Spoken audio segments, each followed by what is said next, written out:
नमस्कार। आप देख रहे हैं नोएडा खबर और मैं हूं विनोद शर्मा। हमारा शिक्षा को लेकर ये चौथा एपिसोड है और खास तौर पर नोएडा ग्रेट नोएडा में उस वर्ग के लिए है जो शिक्षा से वंचित हैं और उनको जो रेगुलर शिक्षा के लिए जो दिक्कतें आ रही हैं उन पर हम चर्चा करेंगे।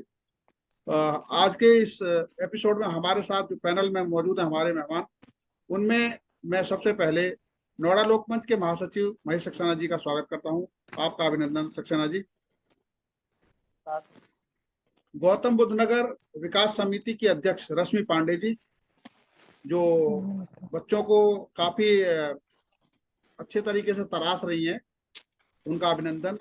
और भविष्य एनजीओ के अध्यक्ष विकास झा जी, आप लोगों जी को नमस्कार। आप लोगों ने समय दिया है आज हमारे इस एपिसोड में। आपका सबका बहुत बहुत स्वागत है। मैं सबसे पहले जो शुरुआत करूंगा रश्मि पांडे जी से करूंगा।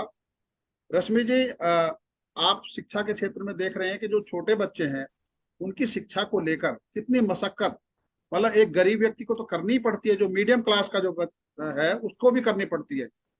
किस तरह के आपके पास केस आते हैं, कैसा अनुभव आपका है?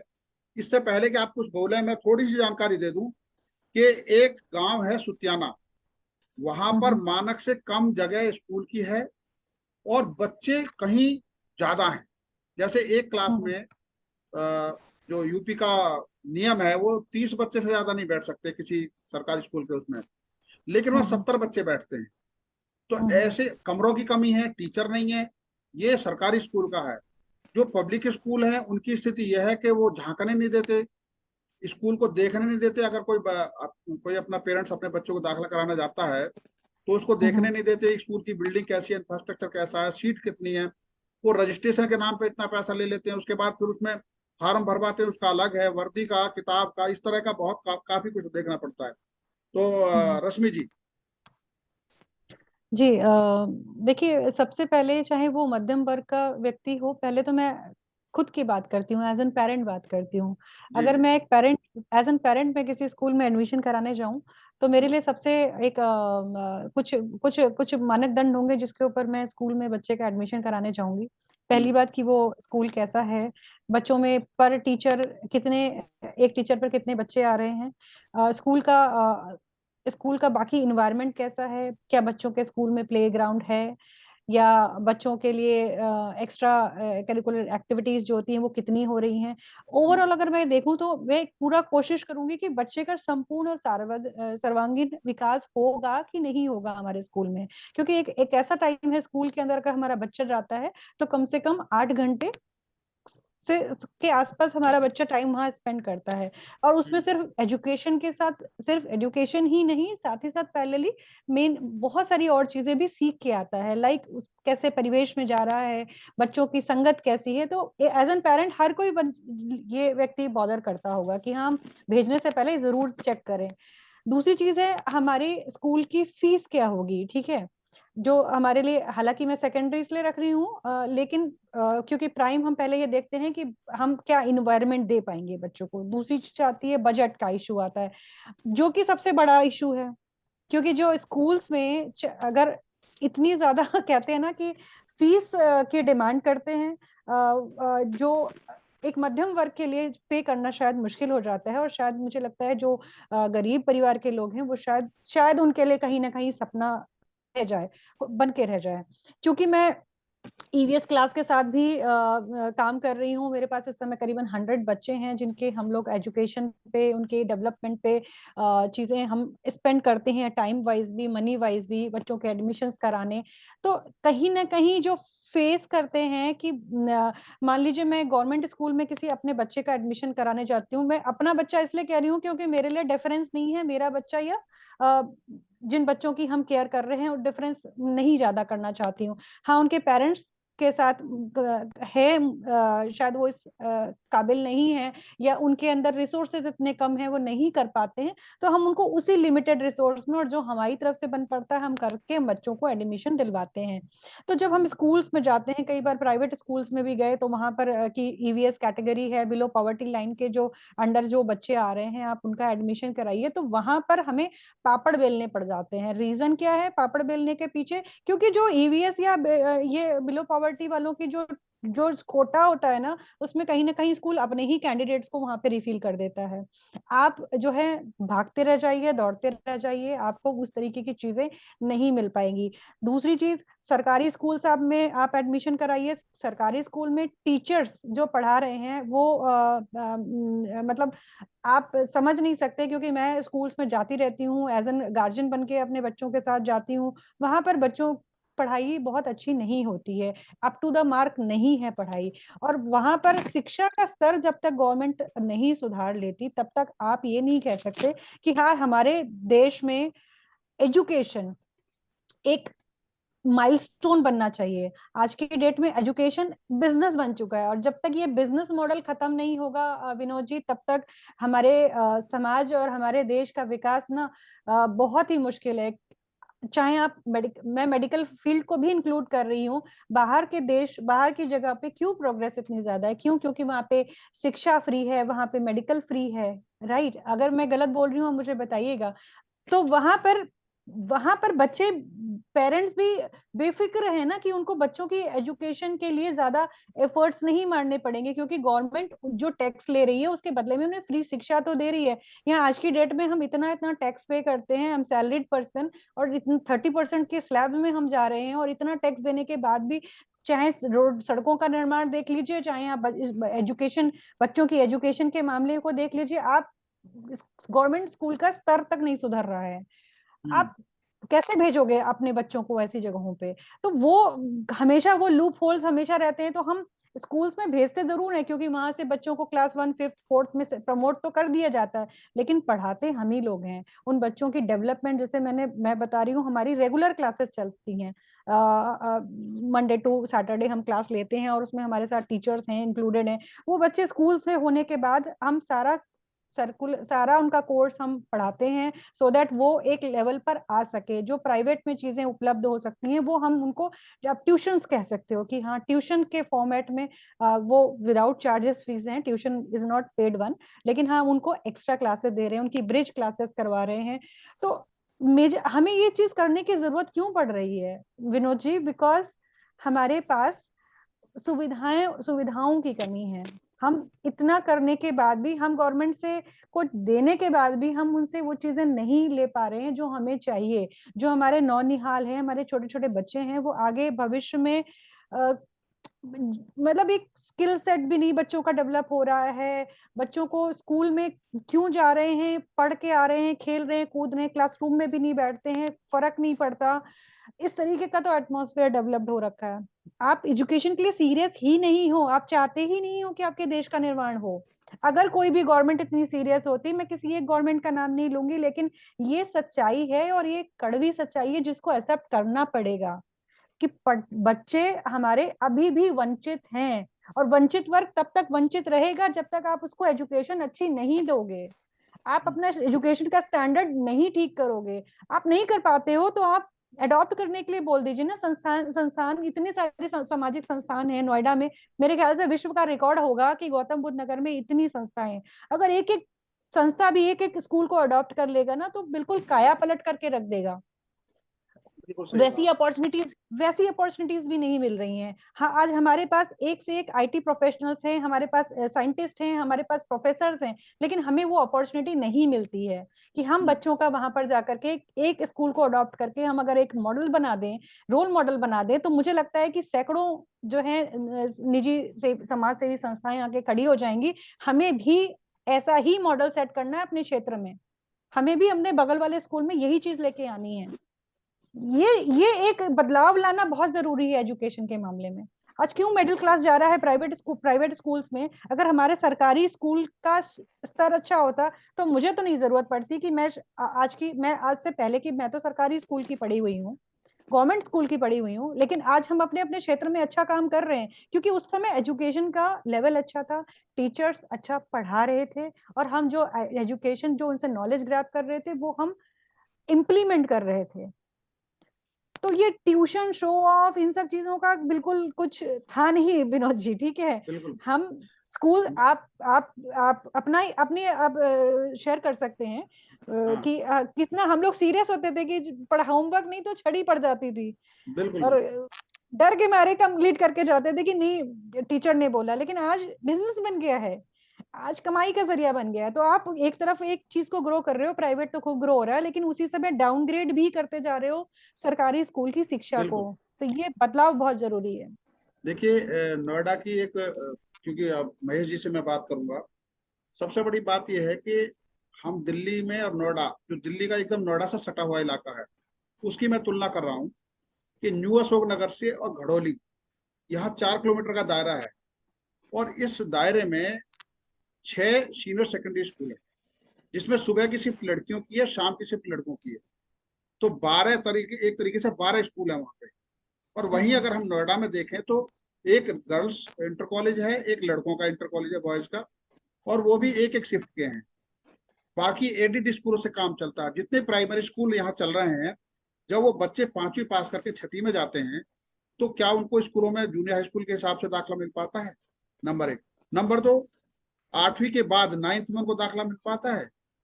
फिर जब हम महामाया और पंचशील को सीबीएसई का स्कूल बना सकते हैं, तो क्यों नहीं इस एनसीआर के एरिया में आने वाले सभी सरकारी स्कूलों को, यूपी बोर्ड के जितने भी यूपी के सब स्कूल हैं, सभी को सीबीएसई के दायरे में लाया जाना चाहिए। महेश सक्सेना जी, हाँ, विनोद भाई बहुत अच्छी आपकी चर्चा आवाज थोड़ी कम आ रही है, आगे आगे हो जाइए। हाँ, विनोद भाई बहुत अच्छी चर्चा है। हाँ जी। अब आवाज आ रही? हाँ, आ रही जी।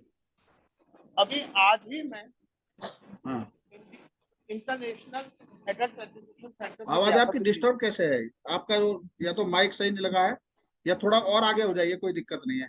अगर इसको हटा लीजिए, उसको हटा लीजिए, फिर आगे आ जाइए आप ऐसे। अच्छा, माइक ये हटा लो कान का, हाँ।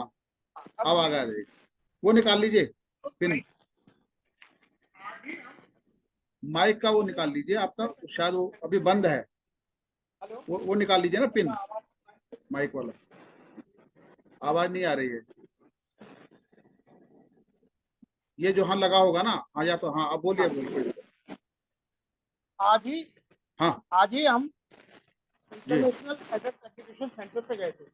हाँ, वहाँ पर दिल्ली में, वहाँ पर एनसीईआरटी के लोग थे, दिल्ली यूनिवर्सिटी आवाज, के थे।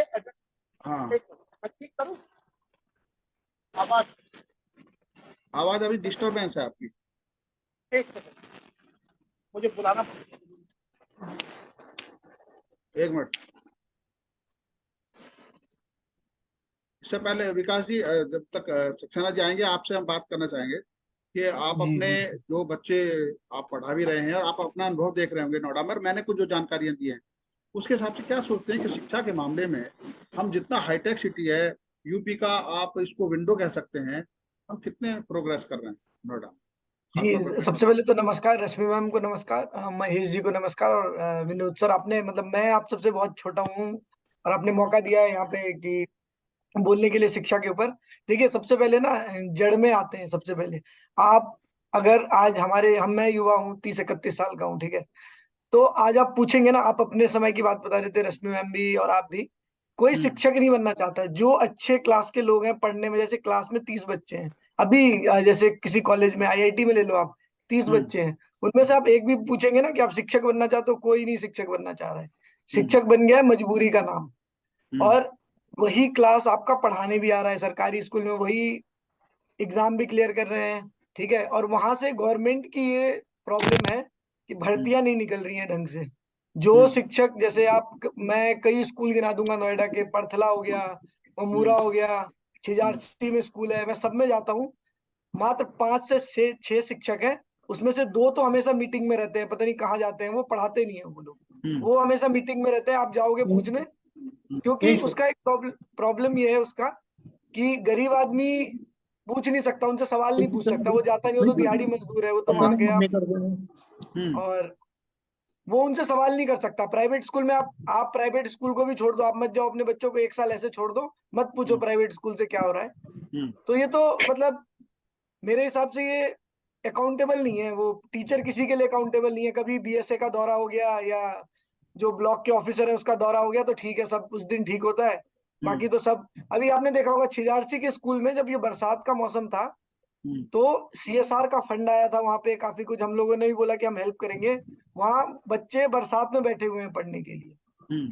तो अब जैसे मैं आपको एग्जांपल दूंगा कई सारे, हम लोग सेक्टर 14A में गए तो वहां के पेरेंट्स इतने जागरूक है, हमने बोला उन्हें आपके पास 2 ऑप्शन, एक अशोकनगर में स्कूल है वहां करवा देते हैं आपका, और एक यानी तो सेक्टर 15 आपके पास पड़ेगा वहां करवा देते हैं। शनि मंदिर की बात बता रहा हूँ मैं आपको। तो पेरेंट्स बोल रहे हैं नहीं नहीं जी, नोएडा में नहीं कराना हमारा, नोएडा में ना मतलब इससे बढ़िया हमारा दिल्ली के स्कूल में करा दो आप, भले ही हमारा आधार का कुछ एडजस्ट करा दो, एड्रेस करा दो, लेकिन नोएडा में नहीं कराना हमें। दिल्ली में फिर भी आपने जैसे बोला कि वहां पे है थोड़ा एक लेवल नोएडा से अच्छा, लेकिन नोएडा में तो हालत बहुत खराब है। मतलब गवर्नमेंट अगर क्लेम करे कि जैसे बीएसए भी क्लेम करते हैं कि यहाँ बाकी जिलों से अच्छी स्थिति है, वो हो सकता है, लेकिन जैसे कई सारे सरकारी स्कूल में बैठने तक की जगह नहीं है बच्चों की। 400-500 बच्चे हैं, टीचर 5 हैं, बच्चे बाहर नीचे बैठते हैं, पटिया वटिया लेके बैठे रहते हैं। हर सरकारी स्कूल का यही हाल है यहाँ पे नोएडा में, और आप ग्रेटर नोएडा भी उसमें इंक्लूड कर लें। ये है कि गरीब आदमी चाहे कितना भी, चाहे वो 7,000-6,000 रुपए कमा रहा है, मैं आपको ये बता रहा हूँ, उसके बच्चों को जैसे ही बोलते हैं ना कि आपका स्कूल सरकारी स्कूल में दाखिला करवा देते हैं, वो तभी मना कर देता है कि नहीं नहीं भैया सरकारी स्कूल में नहीं, भले ऐसे स्कूल में करवा दो जहाँ 500 रुपए फीस लेता हूँ, उसमें करवा दो, सरकारी में मत कराओ। ठीक है, भले ही वो 500 रुपए फीस वाला भी आगे बैग की भी ले रहा है, सब कुछ ले रहा है, लेकिन सरकारी स्कूल में भरोसा ही नहीं है, मतलब कि उनको कि वहाँ पढ़ाई होती, क्योंकि देखते हैं वहाँ बच्चे आते हैं कई सारे, मतलब जैसे सरकारी स्कूल के बाहर है कि यहाँ पे आपका नशे की ये गुटखा नहीं बिकना चाहिए, ममूरा में चले गए आप, वहां आपको सरकारी स्कूल के बाहर दुकान मिल जाएंगी सारे। बच्चे पढ़ने के बजाय और कृतियों में ज्यादा है वहां पे।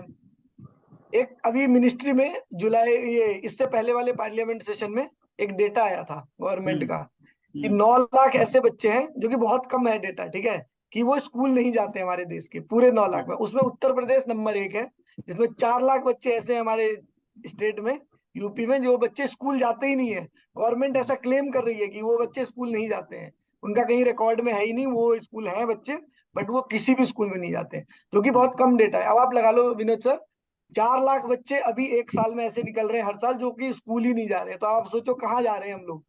मतलब जो सरकार के पास डेटा है, सरकार मिनिस्टर बोल रहा है वहां पे पार्लियामेंट में, तो ये हम सबका फेलियर है कि अगर आप 4 लाख बच्चों को क्या करेंगे आगे जाके, मतलब उसी में से कोई टेररिस्ट बनेगा, उसी में से कोई गलत रास्ते पे जाएगा, तो उनकी गलती नहीं है ना, पढ़ाई आप करा ही नहीं रहे हो उनको।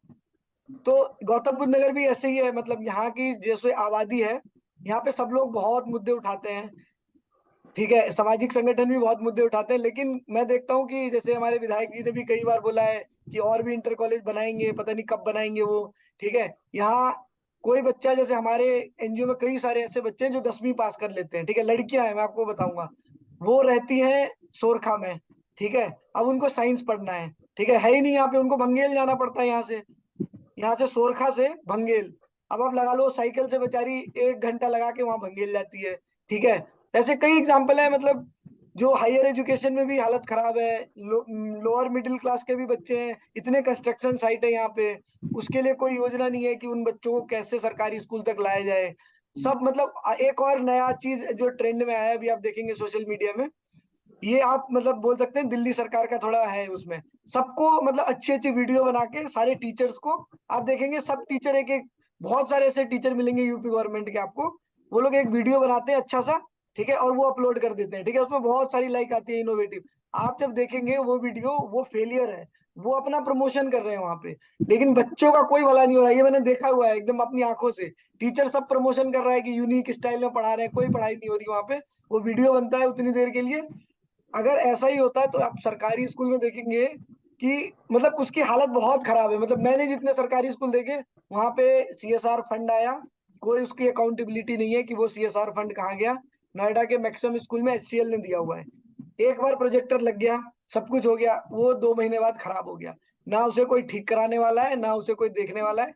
कंपनी भी आती है अपना उस टाइम पे फोटो वोटो अपना बढ़िया से खींच के और ये सब प्रॉब्लम है, मतलब बेसिक से लेके, जैसे मैंने आपको बताया शिक्षक से लेके, क्योंकि कोई बनना ही नहीं चाहता टीचर अब तो, ठीक है, शिक्षा का वही स्तर से गिर रहा है, कोई टीचर नहीं बनना चाहता है, वहां से लेके और अगर आप नीचे तक देखेंगे जो बच्चे हैं, क्योंकि यहाँ पे आबादी बहुत है नोएडा की, विनोद सर आपसे अच्छा कौन ही जानता होगा, जिस हिसाब से नोएडा की पॉपुलेशन बढ़ी है, ना कोई नए सरकारी स्कूल खुले हैं, जो वही पुराने गांवों में सरकारी स्कूल है, एक भी सेक्टर में या कोई ऐसे एरिया में गवर्नमेंट ने सरकारी विद्यालयों के लिए जमीन अलॉट नहीं करा, सब पीपीपी मॉडल पे शुरू हुए, लेकिन अब वो बन चुके हैं बिजनेस का मॉडल। जैसे आप कोई भी स्कूल में जाएंगे कि सबसे पहले अभी तो आप छोड़ ही दीजिए, सबसे पहले प्राइवेट स्कूल में, जैसे हम लोग भी जाते हैं मिडिल क्लास लोग अपने बच्चों का एडमिशन करना, सबसे पहले फीस ही पूछता है आदमी, क्योंकि उसको पता ही नहीं है कि भाई ये 10,000 है, 12,000 है, 15,000 है, क्या लेंगे ये, और हर साल बढ़ी जा रही है फीस। तो ये सब समस्याएं हैं शिक्षा को लेके, बहुत मतलब मैं तो कहूंगा दयनीय स्थिति है, इसलिए हम जैसे लोगों को आके बच्चों को पढ़ाना पड़ रहा है। हम पिछले 10 साल से लगभग, जब मैं छोटा था, मतलब कॉलेज में ही था, तब से ही मैंने बच्चों को पढ़ाना स्टार्ट कर दिया था, तो अब तो बहुत सारे नहीं, बच्चों को हम बहुत अच्छी पढ़ाते हैं। बात है। लेकिन हाँ हाँ सर, ये सब है प्रॉब्लम काफी कुछ। नहीं, दिक्कत तो यह है ही कि देखिए अब एक नज़ारा मैं बताता हूँ कि शाम दोपहर में 12-1 बजे के करीब अगर हम सेक्टर 8 के इस रोड पे होंगे जो वसुंधरा की तरफ जाती है, तो सैकड़ों की संख्या में लड़कियां आती हुई मिलेंगी और लड़के जाते मिलेंगे। तो हालत यह है कि जो आपने बात कही ना झुग्गी वाली, वहाँ की शनि मंदिर के पास की, तो आप सोचिए कि जो सेक्टर 8-9 की झुग्गियां हैं, इनके लगभग मुझे लगता है 70% बच्चे दिल्ली में वसुंधरा में जाके दिल्ली में पढ़ते हैं। और बिल्कुल सर। हरौला में जो 8वीं तक का बच्चे क्लास है, स्कूल है, उसमें 8वीं के बाद बच्चे कहाँ जाएं, कोई जगह नहीं है। तो ये एक बड़ी दिक्कत है। और खास तौर पर जो प्राइवेट स्कूल है वो तो ऑक्शन में उनको जमीन मिलती है, इसलिए वो रियायत देने के मूड में नहीं है। और जो सरकारी स्कूल बनाने बंद करती है, क्योंकि अथॉरिटी ने शुरू में बनाए थे। सक्सेना जी। जी विनोद भाई बिल्कुल सही। अब आवाज आ रही है? हाँ बिल्कुल। अच्छा, आज ही मैं गया था हाँ इंटरनेशनल एडल्ट एजुकेशन सेंटर में, हाँ ITU पे, जी। और वहां NCERT के भी आए थे हम्म चेयरमैन, और दिल्ली यूनिवर्सिटी के एक प्रोफेसर थे डॉक्टर राजेश, जो एडल्ट एजुकेशन पे काम कर रहे हैं। जी। करीब 1.5 घंटे बैठे हम वहां। यही मुद्दा था जो आप कह रहे हैं। हम्म पिछले 25 साल से, आप तो बहुत कुछ जानते हैं शहर के बारे में, शुरुआती दौर में लोकमंच ने पहले 16 स्कूलों में quality of education primary school में करनी चाहिए। हम्म जब तक हम वहां कुछ ना कुछ, वहां का फर्नीचर, वहां की किताबें, वहां का बिजली कनेक्शन, वहां की पानी टंकी दे रहे थे, वी वर वेलकम। हम्म जब हमने वहां उनकी एजुकेशन में सपोर्ट देना चाहा, तो हमें लगा कि टीचर्स ये चीज पसंद नहीं करती। हाव भाव से स्टोरी टेलिंग के लिए बड़ी बड़ी प्रोफेसर, हमारे वॉलंटियर्स गए, वो कहने लगे साहब हम पढ़ा रहे हैं तो टीचर्स बड़ी खुश है, वो अपने काम में लगी है। सरकारी स्कूलों की क्वालिटी, और जहां तक आप ये कह रहे हैं, अपने जिला गौतम बुद्ध नगर में 525 लगभग प्राइमरी स्कूल्स हैं, गवर्नमेंट प्राइमरी स्कूल्स, और इंटर कॉलेज है केवल 110। अब अगर बताइए। आप शिक्षा विभाग से आंकड़ा लें, तो जब हमारी सरकार ही चाह रही है कि प्राइमरी तक बच्चे पढ़ें, उसके बाद कहां जाएंगे, वो दिल्ली भागें या कहीं जाएं, ये बहुत बड़ी प्रॉब्लम है। और यहाँ नोएडा में मैं आपको अधिकार पूर्वक कह सकता हूं कि यहाँ की NGOs प्राइमरी और 8th लेवल तक कम से कम 1.5 लाख बच्चों को पढ़ा रही है, और गवर्नमेंट के प्राइमरी स्कूलों में लगभग 2.5 लाख बच्चे पढ़ रहे हैं। एक गवर्नमेंट ने सिस्टम करा कि इन बच्चों को ID दी जाए। सरकारी स्कूल के बच्चों को ID मिल गई, और वो वहां पे बच्चों के दाखिले इसलिए हैं क्योंकि उनके अकाउंट में फीस और सरकार के वो चले जाते हैं। लेकिन शिक्षा की क्वालिटी के बारे में कोई ऐसा मानदंड नहीं है। एक BSA और उसके 4 खंड अधिकारी कहां से 500 स्कूलों में घूमेंगे और विजिट करेंगे, और शासकीय काम भी है, और कोर्ट कचहरी के भी मुकदमे लगे रहते हैं इन लोगों से। जब हम स्कूल में जाते हैं, तो जो अभी आपने बताया, तो सियाना गांव की बात बताई, मोहियापुर के गांव में जब हम गए थे, तो आप समझिए कि शहीद भगत सिंह जो मोहियापुर का स्कूल है, वहां केवल एक कमरा बना था और पेड़ के नीचे बच्चे पढ़ते थे। आज वो इंटर कॉलेज बन गया है, वहां 1200 बच्चे पढ़ रहे हैं। लेकिन ये प्रगति के साथ हुआ, मगर ये सिर्फ लोगों के, कुछ लोगों को जिनको जुझारीपन था, जिनके अंदर एक वो था, जुनून था, वहां तो कुछ कोशिश हुई है। हम आपको क्या बताएं, आपको तो पता है कि यहाँ चेतराम स्कूल हो या जो भी गांव के स्कूल है, या भवानी शंकर इंटर कॉलेज हो, उन्होंने शिक्षा के प्रति गंभीरता थी। लेकिन इवन गांधी स्कूल भी था जहां हजारों बच्चे भी पढ़े हैं। लेकिन इन स्कूलों के साथ परेशानी यह है कि ये प्राइवेट एनजीओ के स्कूलों को परेशानी है कि वो कभी भी मान्यता लेने के लिए कर ही नहीं सकते। सरकार का नियम है कि नोएडा में 2000 मीटर कम से कम जगह हो, इतने बड़े कमरे हों, जो कि किसी भी ईमानदारी से पढ़ाने वाले को नहीं मिल सकती। कभी एपीजे और डीपीएस को यहाँ 1 रुपए में जमीन मिल गई, ऐसे एनजीओ को जिनकी चाहे अकाउंटेबिलिटी भी हो, चाहे उनकी एलआईओ रिपोर्ट ले लें, उसके बाद भी सरकार की ओर से इनकी तरफ कभी नहीं देखा गया। और हमारे शहर में अगर 1.5 लाख गरीब तबके के बच्चों को पढ़ाई की जिम्मेदारी सामाजिक संस्थाओं ने ली है, तो मैं समझता हूं सरकार को अपने प्राइवेट स्कूलों में 3 शिफ्ट चलवा रहे।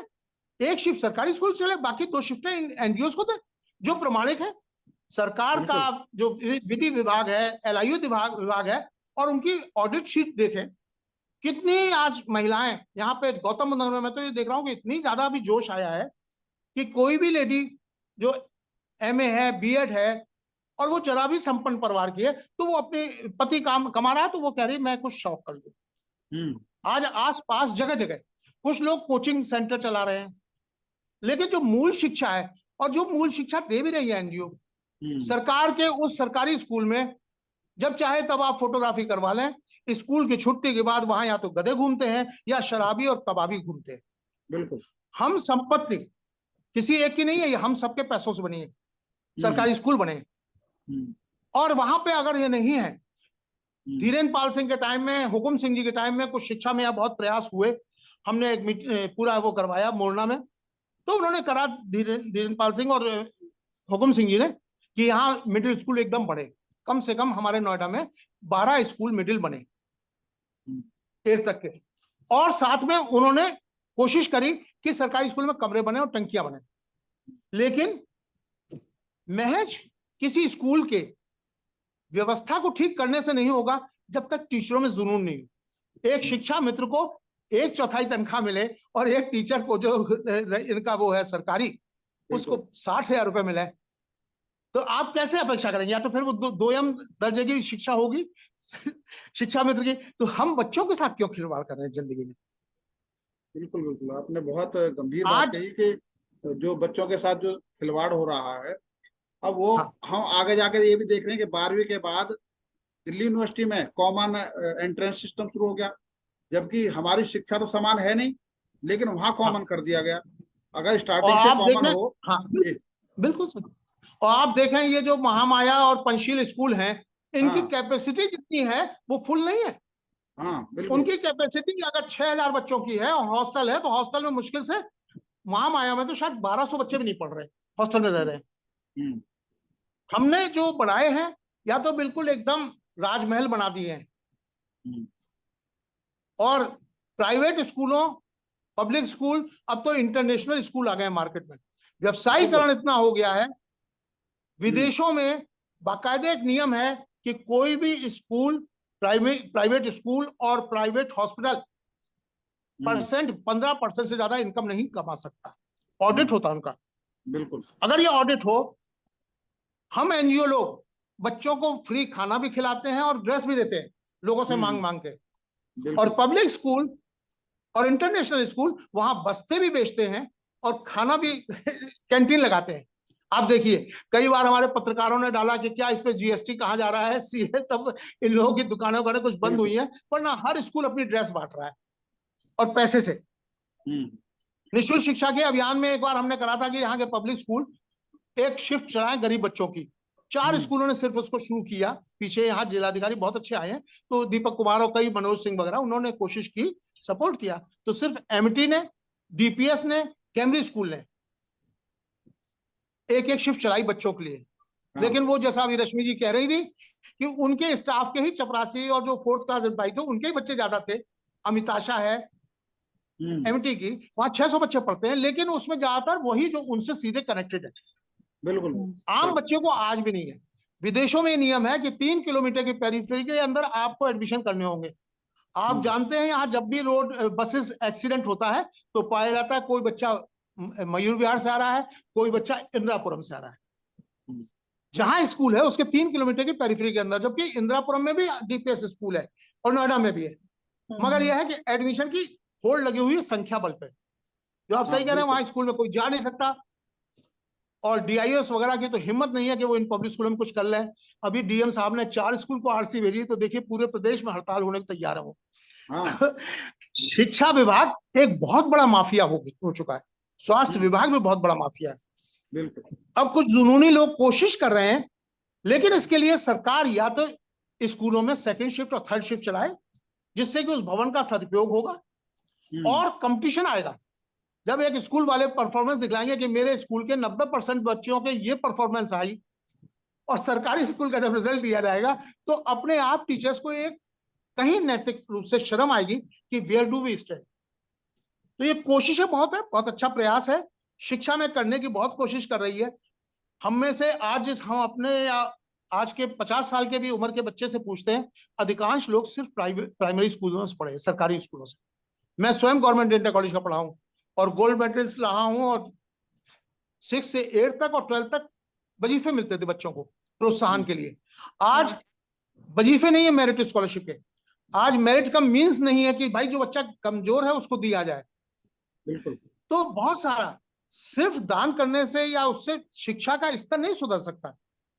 हमारे बगल में आपने बिल्कुल सही कहा कि चाहे दिल्ली जैसा भी हो, हम किसी सरकार की व्यवस्था नहीं करते, लेकिन दिल्ली ने कुछ फोकस किया था शिक्षा पर। बिल्कुल। वहां कुछ संस्थाएं हैं, हमारे यहाँ पता नहीं नोएडा में कितनी संस्थाएं, कोई स्कूलों में लाइब्रेरी खोलने को तैयार है, कोई स्कूलों में कोचिंग चलाने को तैयार है कि हम साहब फ्री कोचिंग दें।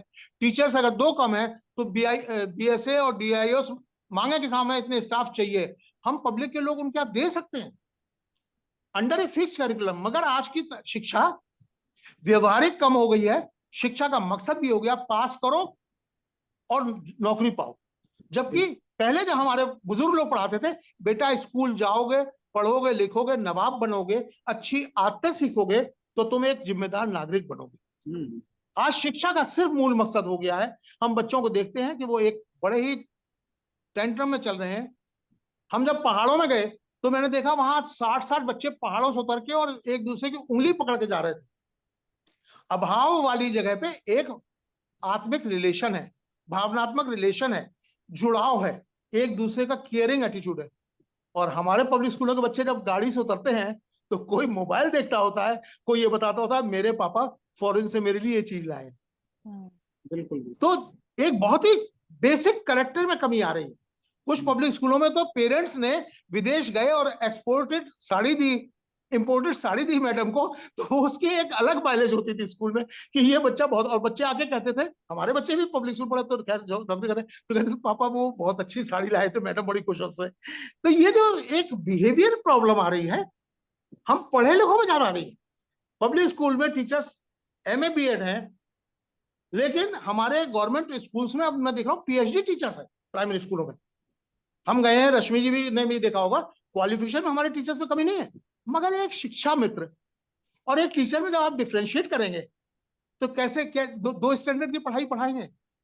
शिक्षा मित्र भी 5वीं क्लास के बच्चों को पढ़ा रहा है और रेगुलर टीचर भी 5वीं क्लास को पढ़ा रहा है। How it can be. बिल्कुल। अब हमारी और सबसे बड़ी बात है, अगर देश में मैं एक बात समाप्त हो रही है सक्सेना जी, हाँ। हमारी चर्चा यहीं पे विराम लेगी और समय सीमा समाप्त हो रही है, क्योंकि आज की चर्चा में बहुत महत्वपूर्ण चीजें निकल कर आएंगे सामने। और उद्देश्य यही है कि ले लीजिए, बस आखिरी विनोद जी एक बात मेरा कह दूं मैं, विनोद जी एक आखिरी बात कह दूं जी, बस अब फिर रश्मि जी भी कह लेंगे। ये कभी भी बंद हो सकता है। सबसे पहले आभार मैं व्यक्त कर रहा हूँ, क्योंकि ये कभी भी बंद हो सकता है। समाप्त होने जा रहा है, समय सीमा समाप्त हो गई, फिर किसी समय शामिल होंगे फिर दोबारा से कभी। ठीक है। और आज की चर्चा का बहुत मूल उद्देश्य यही था कि बहुत अच्छे तथ्य निकल के आए, और यही उद्देश्य है। सरकार, उम्मीद है कि सरकार इस पर अमल करे। आप सबका बहुत बहुत धन्यवाद। विनोद जी, बस एक चीज ध्यान रखिएगा, जो हमारे बच्चे लेबर क्लास के होते हैं, जो लेबर क्लास के बच्चे क्या होता है, लेबर मूव होती रहती हैं,